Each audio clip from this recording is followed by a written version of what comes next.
This video was brought to you by Ground News.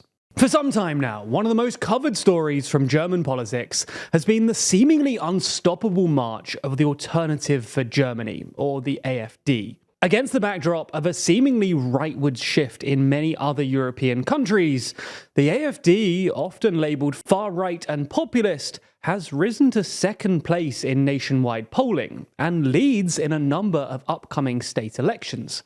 But since the beginning of 2024, the AfD, while still in second place, has seen its poll numbers decline, while millions have protested following a scandal that engulfed the party.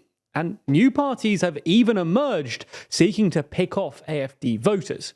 So in this video, we're going to examine the polling, explain why the AfD are falling in the polls, and try and answer whether the party has passed its peak. Before we start, if you haven't already, please consider subscribing and ringing the bell to stay in the loop and be notified when we release new videos. So, let's start by taking a look at the state of the polls in a bit more detail. Having placed 5th in the 2021 federal election with 10% of the vote, the AfD has steadily climbed in the polls since mid-2022, overtaking the two largest parties from the three-party government, the Greens and the SPD, in 2023. By the beginning of 2024, the party had hit a new high of 22%, a fairly comfortable second place, behind only the mainstream conservative opposition, the Christian Democrats, or CDU-CSU, who sit at around 30%. Now, we're not going to go into too much detail about why the AfD has experienced this growth, because we've actually made videos on the subject in the past, so feel free and watch those if you want to. But to quickly sum things up, the AfD's rise happened alongside a decline in support for the three governing parties, the SPD, Greens, and FDP. As a populist anti-establishment party, the AfD tapped into voters' frustrations at Germany's economic woes, galvanized a rising anti-immigration sentiment, and backlash to green politics, and also benefited from opposition within Germany to providing weapons to Ukraine. Anyway, since the beginning of the year, the AfD has seen its support drop a steep 4 points to around 18% in federal election polling. On top of this, in a number of polls for the European Parliament election, the AfD has fallen from second to third place.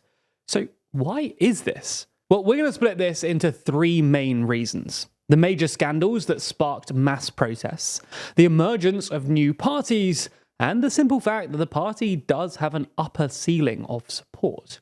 So, the main thing that precipitated the turnaround in the AfD's polling is a scandal that emerged from a report by the investigative outlet Correctiv in early January.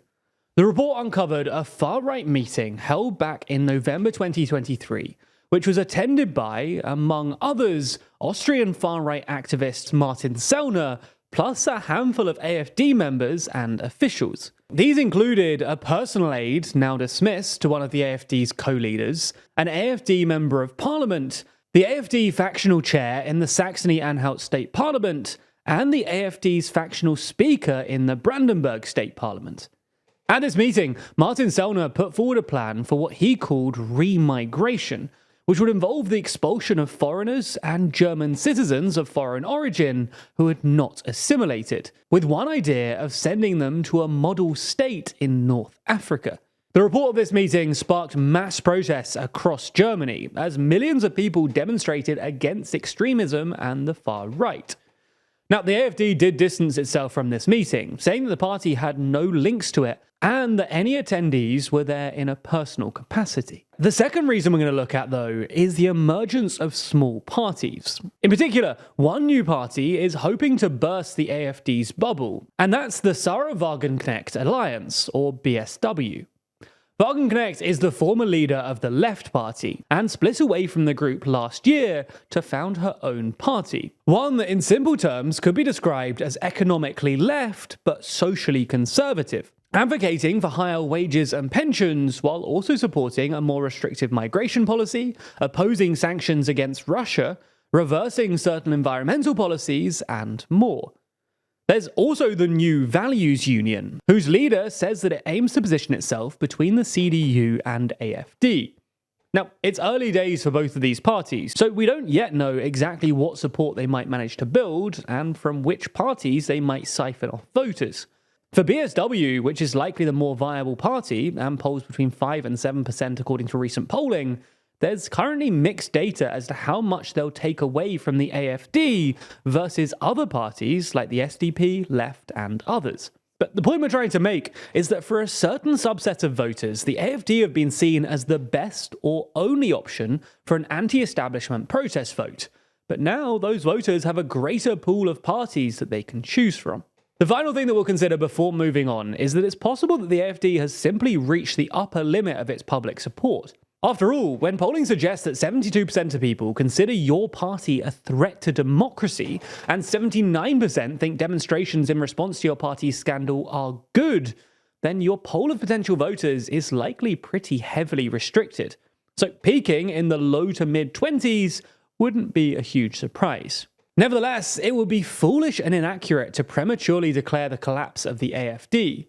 For starters, there are 3 upcoming state elections in Germany this September, with all 3 taking place in eastern Germany, where the AFD has its strongest support. For these elections, in Brandenburg, Saxony, and Thuringia, the AFD continues to poll strongly and is in the lead in all 3 states, even if in some cases you can see what could be the beginning of a decline.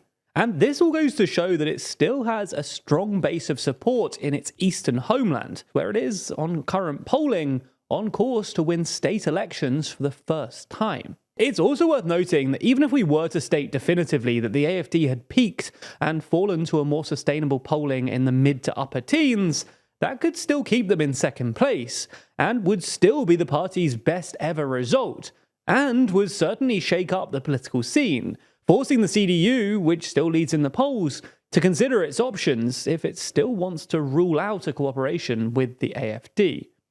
Finally, the shifting fortunes of the AFD in the polls shouldn't bring too much joy to the more establishment parties, particularly the governing trio, as there hasn't really been a corresponding uptick in their own polling at the same time. So clearly their strategy to fight back against the AFD has to be more than just waiting and hoping that the party makes its own mistakes. Nevertheless, all parties are clearly approaching some key electoral tests, with European parliamentary elections and 3 East German state elections guaranteed to be watched closely. With all this news around the world, it's easy to feel overwhelmed not knowing what's coming next. But lucky for you, our sponsor Ground News is your ultimate tool for easily navigating news coverage. Their app and website creates really comprehensive story overviews on any topic, so you can easily compare how news is covered across the world and political spectrum. For every article reporting on a story, you'll see the source's political bias, how factual they are, and even who owns them. For example, this story about Rishi Sunak refusing to rule out a May general election.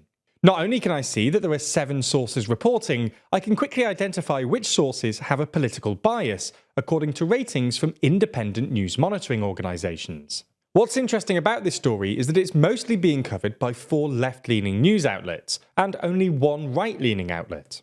I also especially like their blind spot feed, which shows you stories that are underreported by either side of the political spectrum. For example, if you lean right, you might have missed this story about the US House of Representatives voting on a TikTok ban.